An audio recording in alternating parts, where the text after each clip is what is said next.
उत्तर प्रदेश सरकार में मंत्री दिनेश प्रताप सिंह हमारे साथ बातचीत के लिए मौजूद हैं।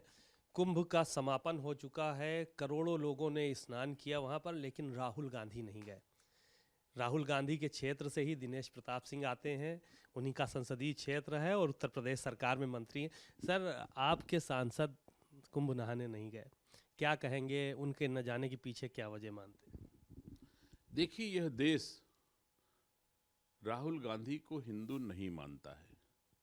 अब अगर राहुल गांधी अपने को स्पष्ट करें कैसे वो हिंदू हैं, मैं तो जानता हूं वो नकली गांधी हैं और फसली हिंदू हैं।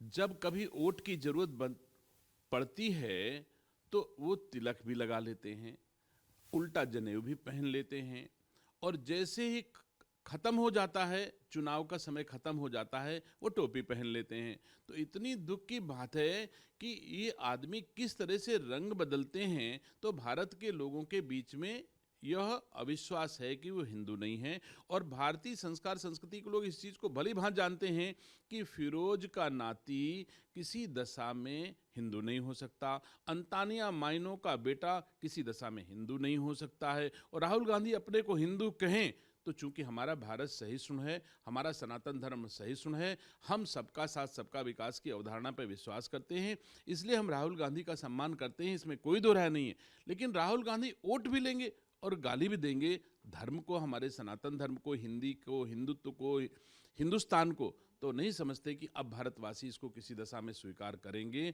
और एक चीज़ मैं और कहना चाहता हूँ, लंबे अरसे तक गांधी खानदान ने नकली गांधी बन करके और फसली हिंदू बन के इस देश पे राज किया। एक पीढ़ी अभी और राज करने के इरादे से श्रीमती प्रियंका गांधी ने अपने बेटे का नाम रेहान रखा और बिटिया का नाम मारिया रखा। अभी इनकी कुटिल नीति, कुटिल चाल अभी भी इनकी और एक पीढ़ी और आगे की है।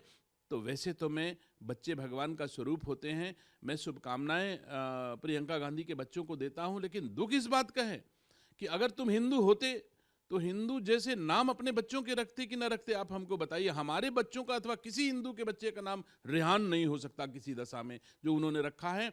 तो इनकी गांधी से लेकर के फसली हिंदू से लेकर के रेहान तक की यात्रा को भारत और भारतवासियों ने खूब अच्छे से समझ लिया। अब इनकी रोटी पकने वाली नहीं है।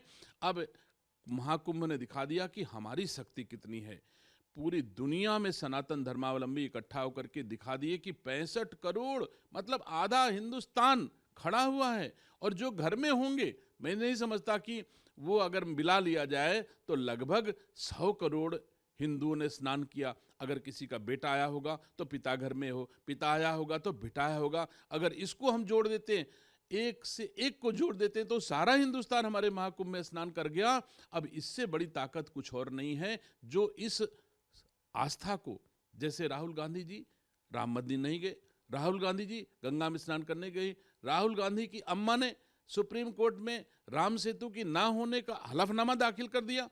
अब ऐसे काम करेंगे तो सनातन धर्म के लोग निसंदेह इनको अनुकूल जवाब देंगे। आज की तारीख में सनातन संस्कृति हमारी वैसे ही विशाल समुद्र की भांति, जैसे समुद्र में लहरें उठती हैं, हमारी भारतीय संस्कार संस्कृति की लहरें इठलाती बलखाती आसमान को छूने के लिए आतुर हैं। ऐसे हमारी भारतीय संस्कार संस्कृति आज की तारीख में मोदी जी और योगी जी और अमित शाह जी के नेतृत्व में ऊंचाइयों छूने को आतुर है।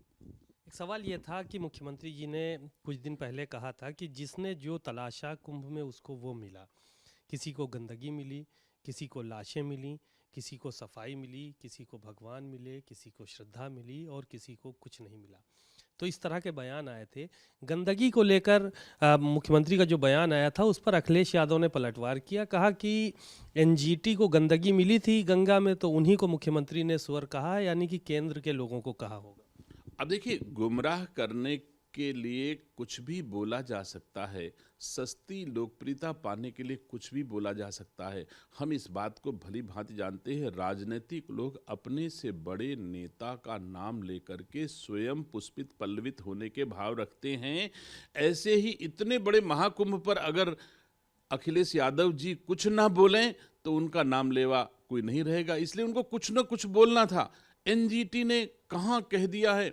हम तो कहते हैं हमारे उत्तर प्रदेश के जो डिपार्टमेंट हैं, इसके मानक को तय करने वाले, सब ने कहा स्नान करने लायक है। और अगर अखिलेश यादव जी, एनजीटी ने कह दिया था कि ये पानी दूषित है, तो आप क्यों डुबकी लगाने चले गए और अपने पार्टी के लोगों को गंगा में डुबकी न लगाए, ये भी आप कहते हो। दूसरे सनातन धर्मावलंबी गंगा स्नान करने ना जाए, ये भी कहते हो, और स्वयं गंगा में डुबकी भी लगाते हो। ये कैसी नीति है? भारत और उत्तर प्रदेश आपको पूरी तरह से जान गया है।